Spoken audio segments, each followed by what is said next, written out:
Shalom family. I touched on this a couple of weeks ago, I think, no, not a couple of weeks ago, a month or two ago, that I actually printed out the whole document of the Summit of the Future and highlighted all the things that tie in with prophecy and the Bible and peace and security and the changing of the banking system and the economy and all these things.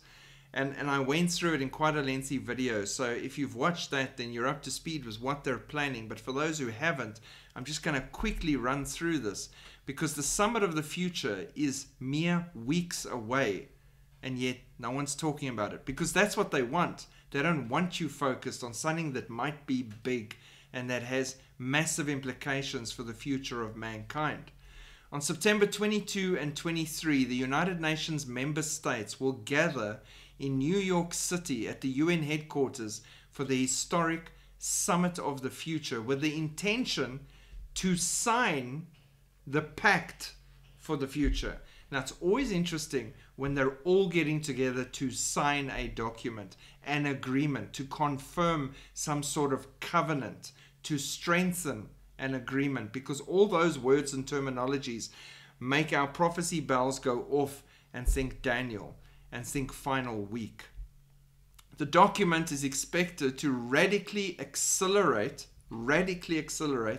and push towards the completion of the UN Sustainable Development Goals, SDGs, and Agenda 2030. And there's that extra SDG that we know they're working on, which involves Israel.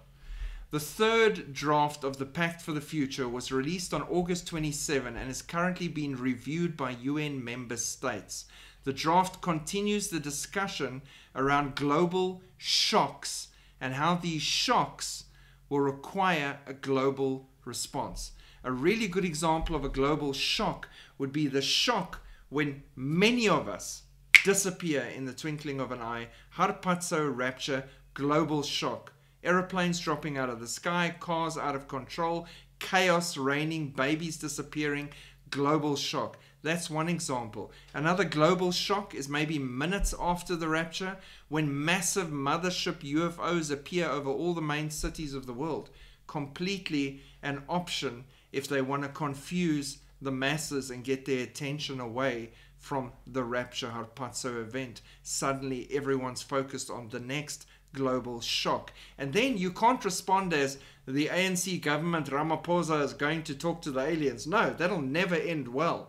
You need the global response from one government, one body, preferably with one powerful leader speaking for mankind and bringing together all the resources, a president of earth, if you will, which they've alluded to in media before.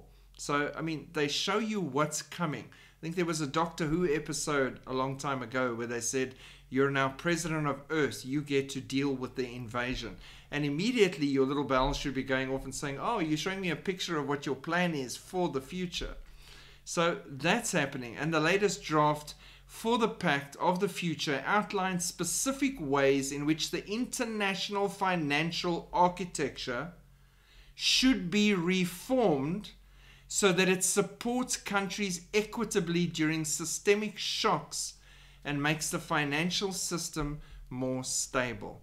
So let's get rid of everything that we have now in the financial system. Let's collapse it and crash it.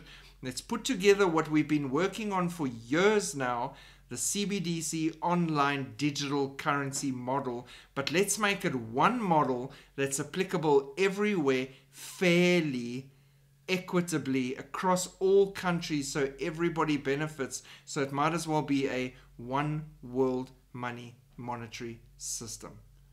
And then to be safe, and you know, for these poor people in smaller countries, let's make it something that's integrated with the human body, wearable, so that we take mankind to the next level and everything makes more sense. Huh? The sad thing is we're there. The technology's there. The systems are in place. The documents have been drawn up. Everyone is prepared. They're busy crashing the old to build their new, and everything is happening in front of us. And no one's talking about the Summit for the Future.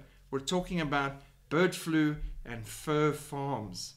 and what the latest superstar has done or not done and who divorced who in Hollywood.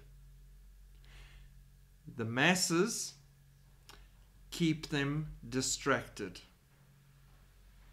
It's like the fall of Rome, but with Wi-Fi. But we have no fear because we are in Christ Jesus. He has us in all. And we get more excited because we see his approach to come fetch his bride. God bless. Go and drill into this document. It's going to blow your mind. Shalom.